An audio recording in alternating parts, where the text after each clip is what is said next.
its ways to live as it does in its people. Pardon me. Would you add up all the people who live in urban areas and then those in rural areas so we can see where we live?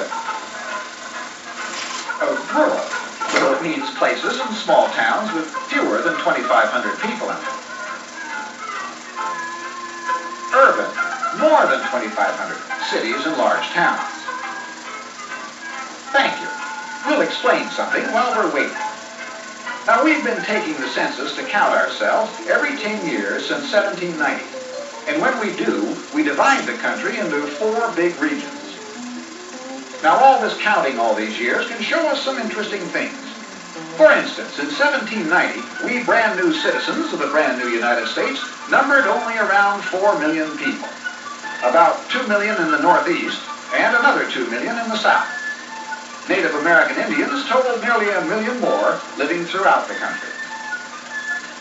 Only 80 years later, just after the Civil War, the 1870 census showed our population had grown to 40 million.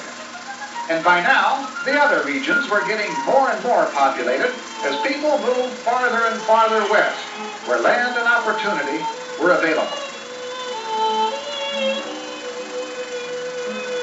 Today, all regions of the country are pretty well populated. But we can see now that most people are clustered together in urban areas, metropolitan areas, that is, cities, suburbs, and large towns. So, from a mostly rural country in 1790, where 95% of us were farmers, we have become mostly an urban nation, where today, do you have the totals for us? Thank you. Where today, fewer than 4% of us are farmers, and the great majority of us, 75% of us, live in urban areas, cities and places surrounding cities. By the year 2000, it's expected that 90% of us will live in urban areas, and the future may see our cities continue to spread until several grow together to form what is called a megalopolis. We already conceive